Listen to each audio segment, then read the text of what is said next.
Bienvenido, estamos iniciando ya con la lección número 5 del curso La Historia de la Iglesia en el Período Imperial. Si me permite, vamos a iniciar con una oración. Padre, en el nombre de Jesús te damos gracias porque nuevamente nos estás dando la oportunidad de reunirnos en tu nombre y así de ti seguir aprendiendo, seguir siendo instruidos, Señor, en este apasionante tema. Sabes que nuestro anhelo siempre ha sido que desde el principio hasta el final de cada clase tú seas el maestro, tú seas quien nos guíe. Señor, esto es una cosa que te pedimos humildemente, pero también con la confianza de que así lo harás, por lo cual desde ahora te damos gracias en el nombre de Cristo Jesús. Amén. Bien, pues vamos a iniciar con la lección número 5. Mencionábamos hace unos momentos que estamos llegando prácticamente a la mitad del curso. Pero no solamente del curso. Del curso, al ser 12 lecciones y estar en la lección número 5, Dios mediante muy pronto en la 6, estamos ubicándonos a la mitad del curso, la Iglesia en el periodo imperial, en el periodo medieval. Pero también, si se da usted cuenta, estamos llegando a la mitad del diplomado, hablando de que son 3 cursos que lo constituyen o que lo conforman. Y estando llegando a la mitad del segundo, es que estamos entonces hablando de que, gracias a Dios, es ya la mitad prácticamente.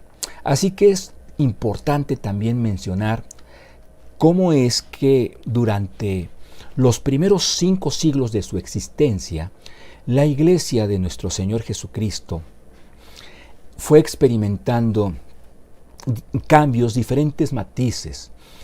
Y en esta primera parte de la lección estaremos hablando de los debates teológicos. Bueno, la Iglesia al principio no se centró en esto.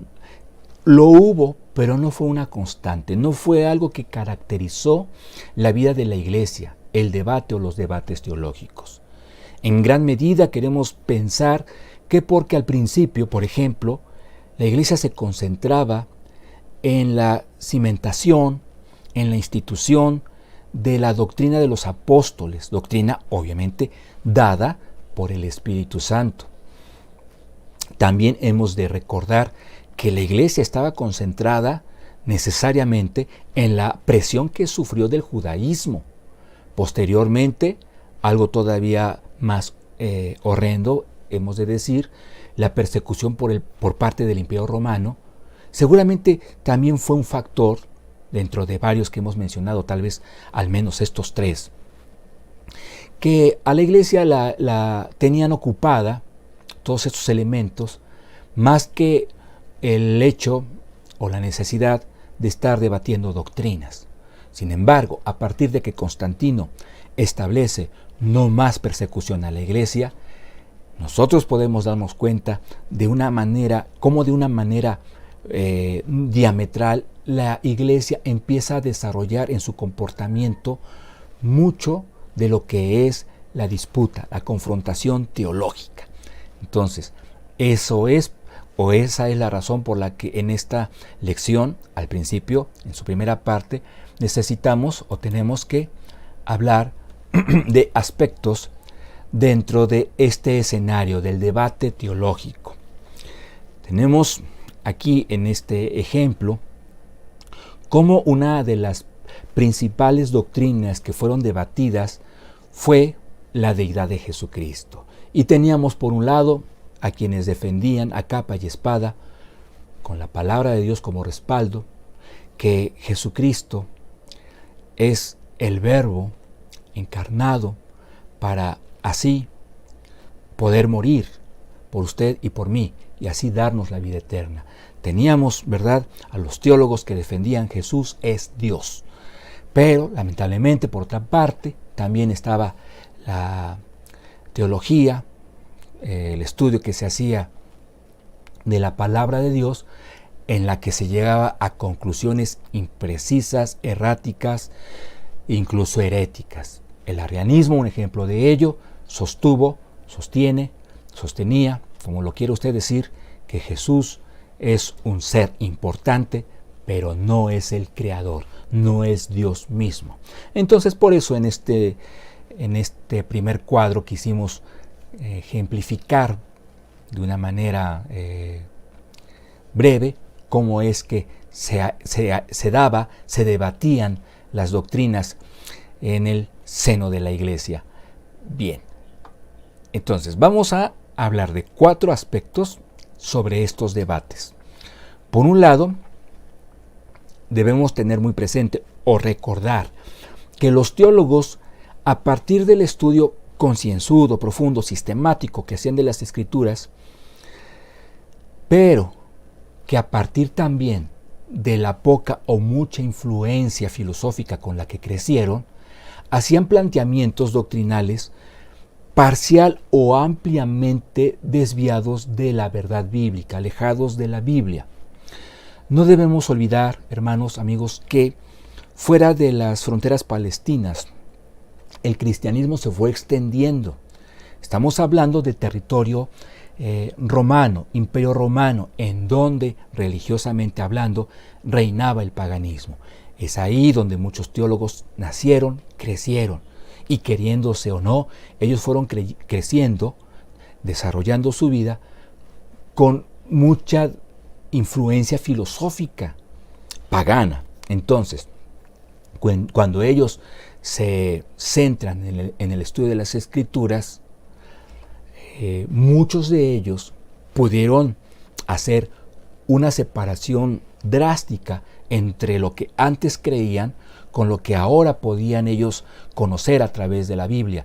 Pero otros tantos no pudieron hacerlo de esa manera, no pudieron o no quisieron hacerlo de esa forma, y entonces por eso es que estudiaban las Escrituras, llegaban a ciertos postulados, pero mezclados con paganismo, con filosofías, de las que el apóstol Pablo, guiado por el Espíritu Santo, a la Iglesia le quiso hacer siempre una advertencia sobre este peligro, sobre esta posibilidad de que dentro de la Iglesia se fueran filtrando enseñanzas pareciendo cristianas, pero en el fondo teniendo mucho de paganismo, de gnosticismo y de otras cosas que ya hemos hablado en su momento.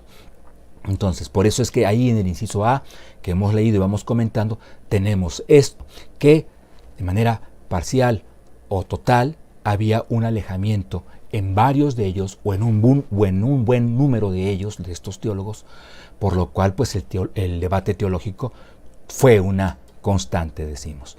Inciso B, cada uno de ellos con un nutrido número de seguidores que al propagar sus enseñanzas generaron movimientos teológicos a los que hemos nombrado como concilios y cismas. Entonces, un teólogo, ¿verdad?, estudia la palabra de Dios, tiene una influencia filosófica pagana, contraria al cristianismo, empieza a enseñarlo así, empieza a tener a sus seguidores, un grupo cada vez más nutrido tal vez, y esto se repetía en varios escenarios, en varias regiones del imperio, generándose debates, repetimos esto, y ¿qué sucede? Que este debate, esta confrontación, estas discusiones constantes, hacían constante también, por un lado, la celebración de concilios. Bueno, vamos a reunirnos para conciliar las ideas o para establecer cuál es la correcta y de una buena vez extirpar, dejar fuera del ámbito eclesiástico cualquier enseñanza contraria, los concilios. Y los cismas en sí eran la lucha, el forcejeo, el estar diciendo azul, no, yo digo rojo, rojo, no, yo digo azul. Entonces, esto es lo que se ve de una manera consistente en el periodo imperial. Y estamos remarcándolo, amigos hermanos, porque en la siguiente lección, si Dios nos los concede, vamos a estar concluyendo ya con este periodo para darle pie al periodo medieval. Entonces, sí queremos o creemos necesario puntualizar todo esto, porque no lo tocaremos más, al menos no a fondo, en siguientes clases. Seguimos con estos 4 matices del debate teológico, los debates teológicos. Un buen número de falsas enseñanzas pudieron ser rechazadas por la mayoría de la Iglesia. Esta es una buena noticia, o fue una buena noticia, provocándose la extinción de esas falsas doctrinas. Sin embargo, inciso C, otras tantas falsas enseñanzas no desaparecieron, y por lo tanto podemos decirlo también, no desaparecieron, no han desaparecido. Otras tantas no, inciso D, dice, otras se mantuvieron como en un estado de hibernación, como dormidas, pareciendo no estar dando guerra, pero ahí se mantuvieron en varias mentes, en varios corazones, teniendo en su momento oportunidad de resurgir. Actualmente, las sectas creen y enseñan, aunque con sus variantes, con sus matices más modernos, digamos, algunas sectas o las sectas enseñan varias de esas doctrinas, las que siglos antes la Iglesia en su conjunto ya había catalogado como heréticas. Bueno, pues este es más o menos el panorama de tipo doctrinal, teológico, espiritual en el periodo de la Iglesia imperial. En ese entorno, en este mismo entorno, necesitamos hablar de Juliano, el apóstata. Y bien que le quedó el título puesto por la cristiandad del momento. Él creció en una familia que se profesaba al menos como cristiana, al menos simpatizante. Entonces, él en su momento, en su oportunidad, sobre todo cuando llega al poder, expresa de una manera descarada que él no tiene nada que ver con el cristianismo, que es más, lo aborrece, es decir, lo tiene en un muy poco valor. Hablemos un poco de él. Él llega al poder prácticamente después de Constantino. Y digo prácticamente porque después de Constantino nosotros tenemos una ardua lucha entre sus tres hijos. Estamos hablando de Constancio I, de Constantino II y de Constante. Pero la lucha no solamente se dio entre ellos dos, había otros familiares que podían por derecho formar parte de todo este forcejeo por el poder. Y estamos hablando justamente de Juliano, que fue sobrino de Constantino al ser hijo de un hermanastro de Constantino el Grande. Entonces, Constancio, ante la situación de tener a varios rivales, se menciona que asesinó en serie a todos los que se pudieron o se podían oponer a que él quedara como el único emperador. Y entonces Juliano era una amenaza muy grande para él. Sin embargo, él no fue asesinado por Constancio y pudo llegar al poder del Imperio Romano. Estoy diciéndolo de una manera súper resumida, como lo mencionábamos en la clase anterior. Nos gusta hacer referencias de temas que son una invitación para que usted en su momento pueda adentrarse un poco más en ellos. Bueno, ante este sentimiento espíritu apóstata de parte de Juliano, pues de inmediato era de esperarse, ¿verdad?, cambios en el imperio cuando él llegó al poder. Entonces vamos a hablar un poco de las reformas julianas. Ampliaré un poco la ilustración para que se pueda ver mejor y que al mismo tiempo quepa. Dice, ordenó que todos los objetos, note usted esto que es delicado, ordenó que todos los objetos que habían sido sustraídos de los templos paganos fueran devueltos. ¿Fueran devueltos de parte de quién? Pues de los cristianos. Vea hasta dónde, o refresquemos la idea de hasta dónde se mezcló cristianismo con paganismo. En los templos cristianos había elementos que habían sido sustraídos, extraídos de templos dedicados a Diana, por ejemplo, a Venus, a Zeus, a Júpiter, entendiendo perfectamente nosotros en nuestro corazón qué significó esto a los ojos de nuestro Dios. Bueno, reducimos un poco la imagen, creo que será mejor así. Y leemos otra de las reformas. Esta es muy significativa, no la pierda de vista. la veremos, esta reforma, como algo que se repite por mucho tiempo después. No después de mucho tiempo, sino mucho tiempo después seguimos viendo este esquema. Reorganizó los sacerdocios paganos. En la estructura básica estaban los sacerdotes que lideraban un territorio llamado diócesis. La palabra diócesis es una palabra bizantina. Entonces, tenemos a la plataforma, ¿verdad? Aquí en la mano estoy tratando de mostrar cuál es esta primera plataforma. La primera, no la más importante. Esta es la reestructuración que estaba o que hizo Juliano. Sacerdotes que estaban al frente de diócesis. Encima de ellos, en la escala, en la pirámide, tenemos a los archisacerdotes.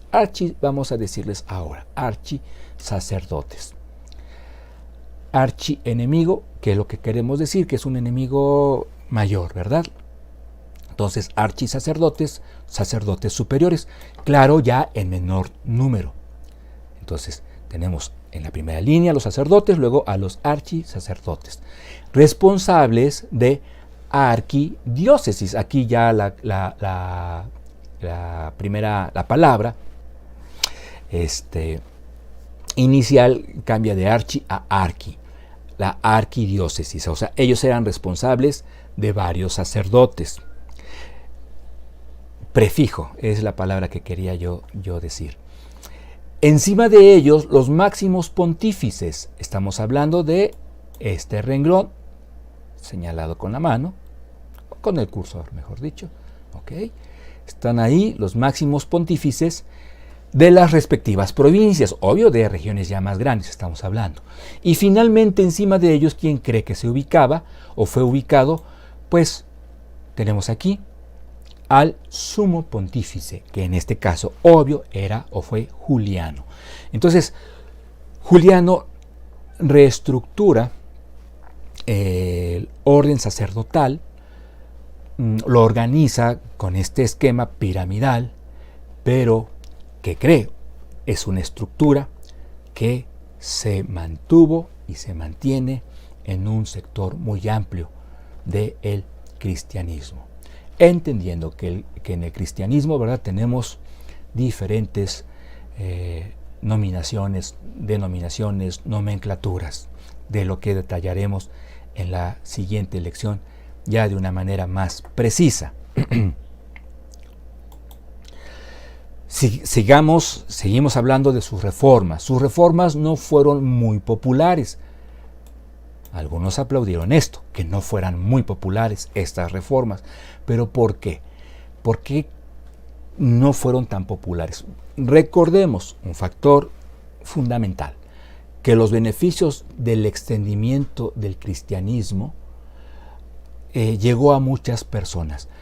Socialmente, el extendimiento del cristianismo fue una gran ventaja para esclavos, para prisioneros, para gladiadores. Ya no tenían que morir siendo esclavos, ya no tenían que morir en un circo romano.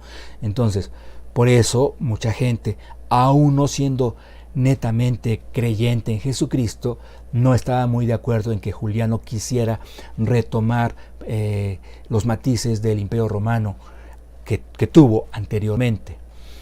Ante esto, número 3, Juliano inicia campañas de desprestigio, campañas para desacreditar al cristianismo. Siempre que tuvo oportunidad, lo ridiculizó, diciendo que mucho de su fortaleza, es decir, Juliano decía que mucha de la fortaleza del cristianismo se debió a la cultura, a estos 3 factores, a la cultura, a la literatura y al dinero paganos.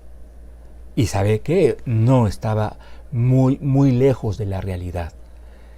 En el cristianismo que inicia Constantino, un cristianismo mezclado con paganismo, lo subrayaremos para explicarlo, nosotros vemos gran aporte económico por parte del imperio, vemos también muchas otras concesiones, pero entonces Juliano dice, ustedes no van a estar ya, no van a tener acceso a la literatura ni a lo cultural, porque siendo cristianos, quiero entender que ustedes no comulgan con lo que se cree, con lo que se dice, con lo que se profesa en la literatura y cultura paganos. Entonces, por eso es que hubo esa forma de actuar por parte de Juliano, tratando de minimizar, fastidiar a la iglesia. Nunca pasó por su mente el querer perseguirla como emperadores en el pasado, pero no por buena gente. Entendía que no sería algo bueno para su reinado, pero siempre trató de hostigar, de fastidiar la vida de la iglesia cristiana. Seguimos hablando acerca de esto. Tenemos aquí una cuarta reforma que no se llevó como tal, pero fue preocupante para el cristianismo. 4. Incluso se dispuso a reconstruir el templo de Jerusalén, no por amor a los judíos, sino porque sabía, aquí había dos propósitos. Sabía que de esta manera los judíos podían tomar un mayor poder, un mayor prestigio ante el creciente cristianismo. Pero básicamente para poder declarar que el cristianismo estaba en lo incorrecto en cuanto a sus estudios escatológicos. Con la reconstrucción del tercer templo, hay profecías alrededor de la reconstrucción de un tercer templo que la iglesia estaba estudiando y entendiendo el tema. Entonces, Juliano, un hombre culto, muy leído, sin duda leía las escrituras también, en gran parte tal vez para atacarlas, él decía, con la construcción en este momento de un tercer templo, todo lo que he escuchado que dicen acerca de la reconstrucción de un tercer templo se vendrá para abajo. Antes de que esto sucediera, muere Juliano en un combate. Se habla de que fue uno de sus propios, de su ejército, uno de sus propios soldados que con una lanza lo mata. De esa manera podemos darnos cuenta de lo impopular que era este hombre, que algunos dicen fue bueno, que su gobierno duró realmente muy poco. Estamos hablando de unos 18 meses. Ahí tenemos que fue del año 361 al 363, pero estamos hablando de la última parte del 361, de todo el año 362 y de comienzos del 363. Entonces ahí estamos hablando de aproximadamente un año y medio. Bueno, pues esta es la primera parte de nuestra clase. Vamos a una segunda sección. Vamos a concluir la primera parte con esta explicación. Tenemos ahí polvo para hacer del agua simple agua con sabor. Vamos a leer. Lo impopular de las iniciativas de Juliano evidencian que el paganismo y el cristianismo que Constantino estableció ya habían hecho una mezcla difícil de separar. Y justamente la segunda parte de esta clase habla de esta consecuencia o de estos resultados. Pero por eso es que tenemos ahí polvo, ¿verdad? Piense en la marca que quiera, agua simple. Separados. Pero una vez que usted o yo con la cuchara vertemos ese polvo en el agua empieza a teñirse en color verde y podemos distinguir todavía zonas transparentes de las zonas verdes en donde ya cayó el polvo. Pero va a haber un momento en que esto va a hacer una hegemonía. Estamos hablando ya por eso en el vaso que tenemos ahí a la derecha de que el agua no es más ya transparente, es agua verde, agua mezclada con polvo verde. Entonces, separe usted ahora el polvo del agua. Claro, y aunque esto no es clase de química, sabemos que hay un medio, ¿no? Vamos a colocar este vaso bajo los rayos del sol, que se evapore toda el agua y tendremos nuevamente el polvo. El agua ya no, estarán separados una vez más. Pero vea lo difícil, hemos querido ilustrar con esto, lo difícil de poder, a partir ya de este momento en el que se da un sincretismo causado por Constantino y sus intereses, lo difícil que fue para el cristianismo, para la Iglesia, el separar los elementos paganos de los que verdaderamente provenían de la enseñanza bíblica. Entonces, quiero presentarle, aunque lo conoce, al mejor o al mayor antropólogo que ha existido en todos los tiempos. Y explicaré por qué es necesario hacerlo. ¿Se escapó o se quiere escapar? Ahí está. Estamos hablando de que la palabra de Dios en Isaías 14:12 dice: ¿Cómo caíste del cielo, oh Lucifer, hijo de la mañana? Cortado fuiste por tierra tú que debilitabas las naciones. Lucifer, el nombre de nuestro enemigo, por causa de Cristo, es nombrado así en versiones como la Reina Valera Gómez o la Nueva Biblia al Día. Decimos que él es el mayor antropólogo que ha existido porque conoce a fondo la naturaleza humana. ¿Por qué no decimos que es Dios el mejor o el mayor antropólogo? Porque Dios no necesita estudiarlo a usted ni estudiarme a mí para conocernos. El diablo sí.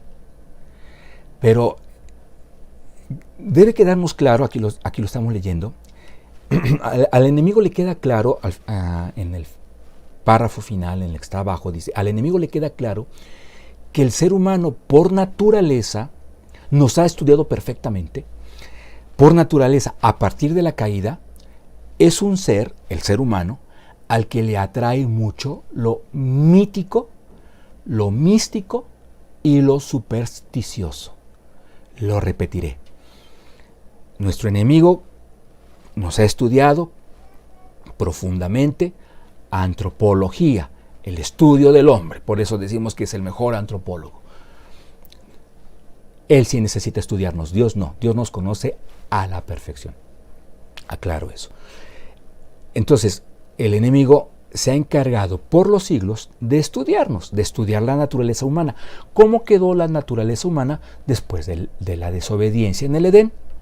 Y en ese estudio, él ha podido concluir que al ser humano le fascina lo mítico, lo místico, lo supersticioso.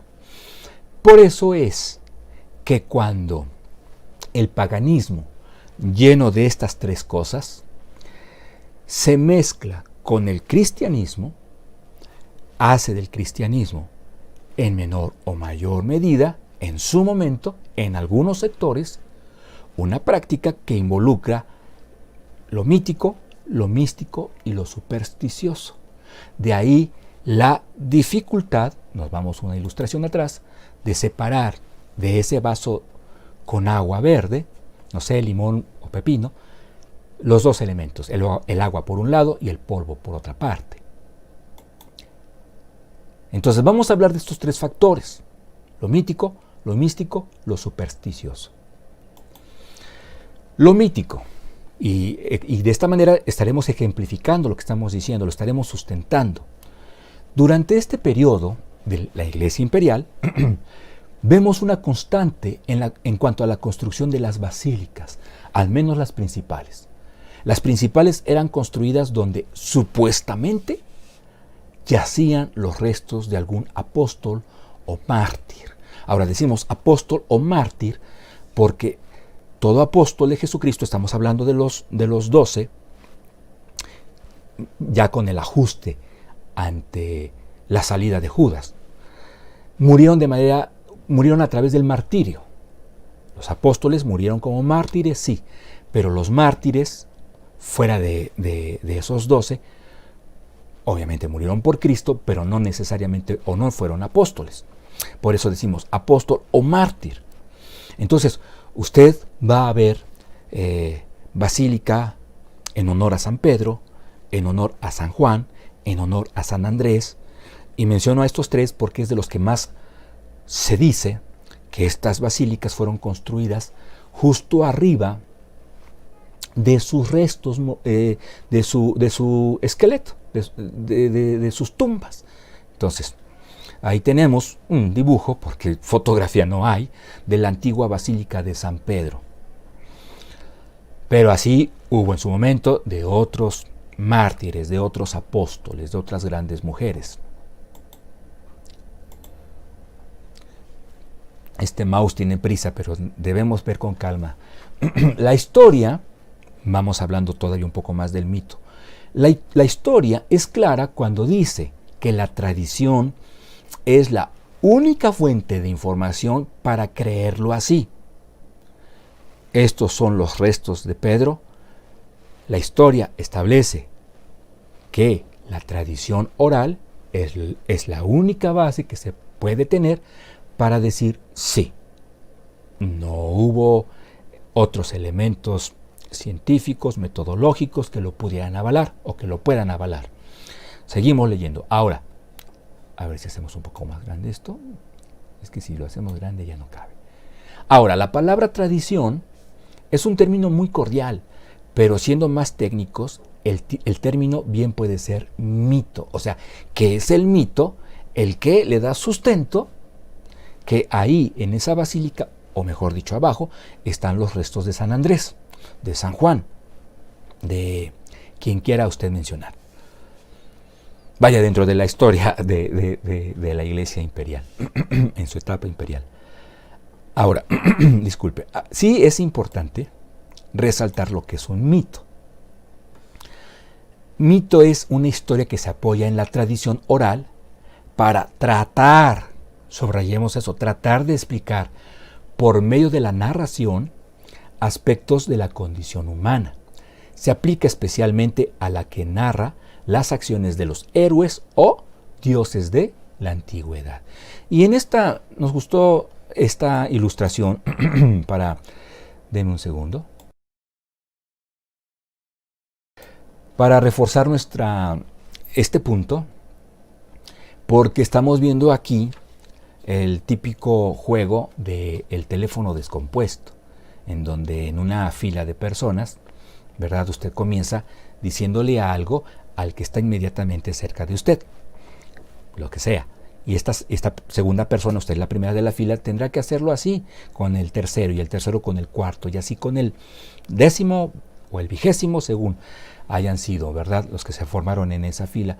Y nos vamos a reír, sorprender de cómo es que lo que se dijo aquí es muy diferente a lo que se escucha hasta allá. Entonces, imagínense cómo es que se sustentaban las historias, las leyendas, los mitos en este periodo, que pues sin mucha necesidad de confirmar los datos, se construía toda una basílica diciendo, es que sí, este esqueleto era el de Pedro.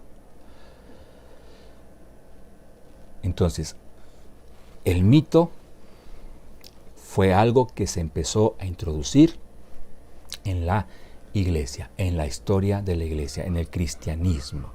Vamos a tener entonces escritos que hablan de los milagros de tal santo, vamos a tener leyendas de cómo tal o cual apóstol hizo tal o cual milagro, y todo esto sin un aval objetivo.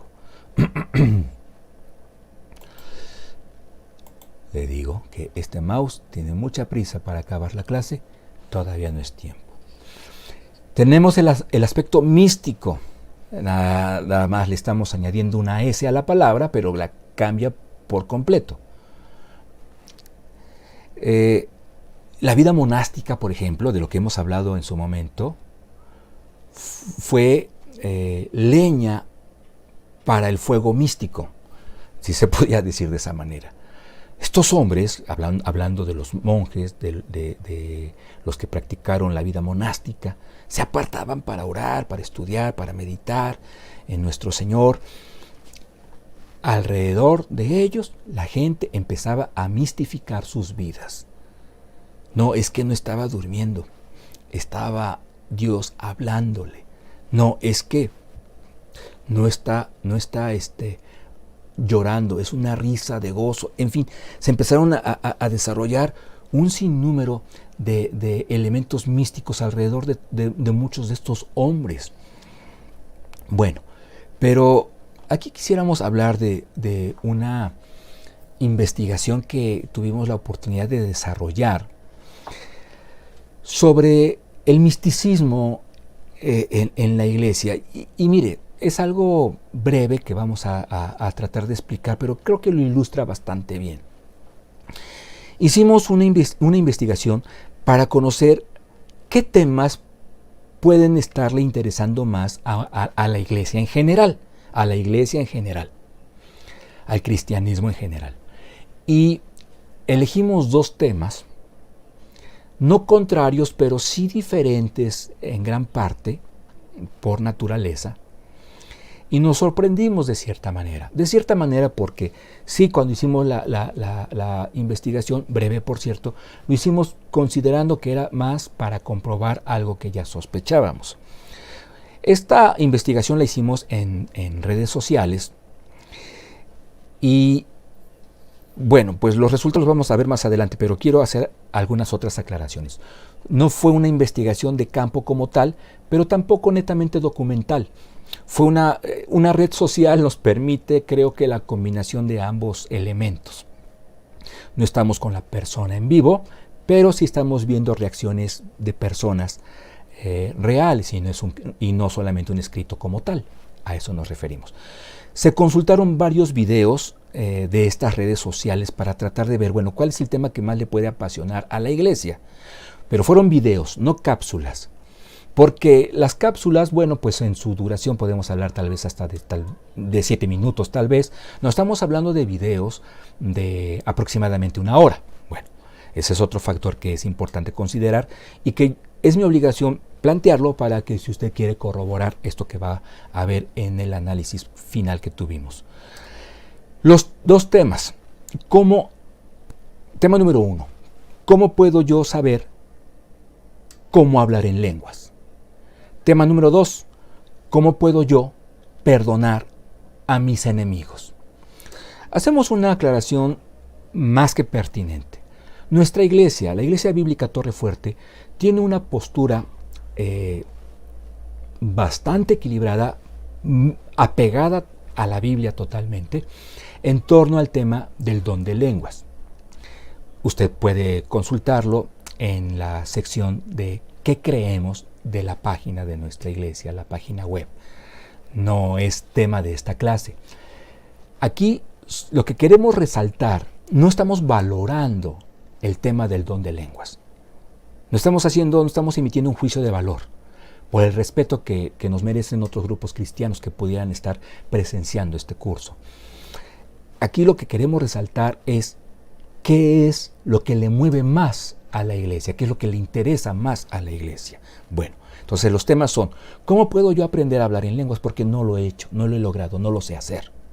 El otro tema es, ¿cómo puedo perdonar a mi enemigo? A aquella persona que me ofendió, que me está lastimando, que me está maltratando, que me está ofendiendo.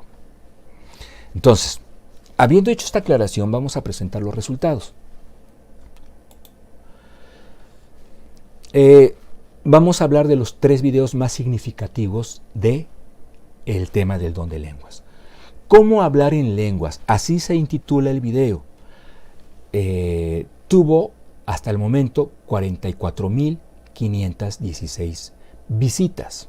No vistas, visitas. Es decir, YouTube ya estableció, hablando del ejemplo de una de las redes consultadas, que fue algo que se vio en una forma básica. O sea, no solamente se dio clic, ya me di cuenta de que está hablando y me salgo. No, hubo un detenimiento en cierto nivel en ese tiempo, en ese video, mejor dicho. Ahora, aquí estamos resaltando algo fundamental, no sé si ya lo habíamos mencionado. Son videos que tienen un año al menos de estar circulando en las redes para tener un promedio objetivo entre todos los videos consultados. ¿Cómo empecé a hablar en lenguas? El mismo tema, solo con un matiz distinto, ¿verdad? Un planteamiento distinto. 22.976 consultas en un año. ¿Cómo hablar en lenguas? Con signos de admiración, 2 al final, para que usted no se vaya a confundir con el primer video, ¿verdad? Dice el que creó este video, le pongo 2 signos de admiración. Esta persona solamente ha tenido en su video una reacción, vamos a decir, de 28.849. Es obligado decir que durante 2 años, porque el periodo viene siendo para las estadísticas de las redes sociales aproximadamente el mismo, porque un año a veces excede al año tal cual y 2 años no es necesariamente que se hayan cumplido, en algunas redes sociales al menos. Entonces, este es el panorama: 44.000, 22.000, 30.000 aproximadamente. En un lapso de un año, un buen número de cristianos consultaron estos videos. Claro, hay videos con miles más, pero también con más tiempo. Otros con miles menos, pero también menos tiempo. Pero en un año, viene siendo el resultado. ¿Cómo perdonar a mi amigo? 9.292, también un año. ¿Cómo perdonar a nuestros enemigos? 1.771. Perdona a tus enemigos y ora por ellos. 3.264. Vea el abismo, la diferencia que existe en las cantidades.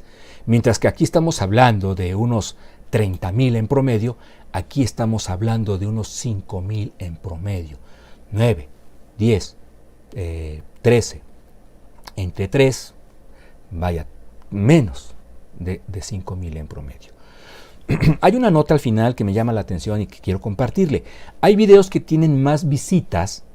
Hablando del tema perdonar a mis enemigos, usted va a encontrar videos y va a decir, el hermano Gerardo no nos dijo correctamente las cosas. No, sí, hay videos que hablan del tema de perdonar a nuestros enemigos que tienen mayor número de visitas, vistas, likes. Porque también se contempló los likes y los dislikes, aunque esos ya no son tan evidentes en las redes. Ese es otro tema. Pero el punto es que los videos en donde se habla de perdonar al enemigo y que tienen muchas más visitas que estos, es porque involucran el aspecto de cómo puedo yo sanar ante esa ofensa.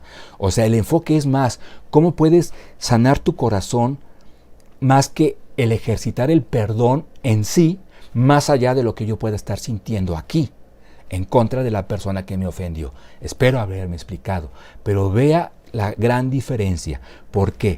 Porque al ser humano, por naturaleza, nos gusta conocer cómo alcanzar el conocimiento de algo que no es tan accesible, el conocimiento de algo llamativo, el conocimiento de algo espectacular, el conocimiento de algo, en fin. Insisto, no queremos aquí emitir un juicio de valor con respecto al don de lenguas, pero ese es el asunto, que la balanza se inclina mucho hacia aquello que genera más curiosidad, subrayemos la palabra, en el cristiano. ¿Cómo perdonar a mi enemigo? Bueno, algún día si lo perdono estará bien, y no es el mismo nivel de interés. Finalmente, el aspecto de la superstición. Vamos a hablar solo de un ejemplo, solo de un factor, el persignarse. No lo puedo hacer ante la cámara porque no vaya a ser que en la miniatura de este video aparezca mi imagen, aparezca yo haciendo este gesto, esta expresión, y entonces ¿para qué queremos después ver en las redes el hermano Gerardo se persigna en los cursos de la Escuela de Desarrollo Cristiano, algo así, ¿no? Entonces por eso es que no lo estoy ilustrando. Ahí encontramos una imagen tratando de hacerlo con el mayor respeto posible. Se menciona que era el persignarse una expresión, note usted este dato, desde el segundo siglo. Un movimiento con la mano para evidenciar la creencia y fe, sí, porque por un lado creo en la existencia, pero por otro lado tengo fe en esa existencia, ¿no? Evidenciar la creencia y fe en Dios Padre, Dios Hijo y Dios Espíritu Santo. Estamos hablando que desde el segundo siglo, finales del primero incluso, pero para ser un poco más puntuales. Entonces esto de que la Trinidad fue un invento de Constantino también podemos descartarlo hasta con ejemplos como este. La cristiandad, la iglesia, entendía el tema de la Trinidad apoyándose en lo que enseña la Biblia. ¿No viene la palabra Trinidad en la Biblia? Sí, no viene. La doctrina sí está inmersa a lo largo de la palabra de Dios. Así lo creemos y espero, ¿verdad?, que se nos respete como nosotros también respetamos otras creencias. Bueno, entonces, nosotros al persignarnos, o la persona al persignarse, para ser más exactos, estaba en ese momento expresando: creo en el Padre, en el Hijo, en el Espíritu Santo. Se concluía con el amén. In nomine Patris et Filii et Spiritus Sancti. Y se concluía con amén. Entonces, era una forma en la que se podía expresar: creo en un Dios triuno, ante un ambiente de debate teológico. Bueno, lamentablemente ahora se usa hasta para pasar por debajo de una escalera, por ejemplo, o cuando se escucha una palabra altisonante. Está usted tal vez en el transporte público y oye que alguien dice una grosería y ve como otra persona se persina porque escuchó esa grosería, ¿no? Entonces a veces hasta para eso se utiliza. Se utiliza hasta para iniciar un examen. Ya pusieron aquí mi hoja para que conteste. Bueno, pues ahí tenemos al estudiante persignándose para que le vaya bien. Se ha mitificado al mismo tiempo, a partir tal vez de un mito, pero se ha convertido ya en un gesto, en muchos casos al menos, de superstición. Entonces, vea con estos 3 simples ejemplos cómo el paganismo se filtró en algunos ámbitos religiosos, pareciera que para siempre. Hemos concluido de esta manera, hermanos y amigos. Muchísimas gracias por el tiempo que han invertido junto a un servidor para el desarrollo de este tema, que espero, ¿verdad?, sea de bendición para su vida, para la vida de su familia, de su iglesia, de su ministerio. Vamos a concluir con una oración. Señor, en el nombre bendito de Jesús, te damos gracias porque nos has permitido desarrollar esta clase, Padre Celestial. Queremos que sigas guiándonos en lo que resta de este curso, de este diplomado, y Padre Celestial, que todo lo que aprendamos lo pongamos a tus pies, a tu servicio. Que todo esto que aprendamos nos constituya en mejores siervos tuyos. En Cristo Jesús lo pedimos. Amén. Que Dios le bendiga muy, muy ricamente. Un abrazo.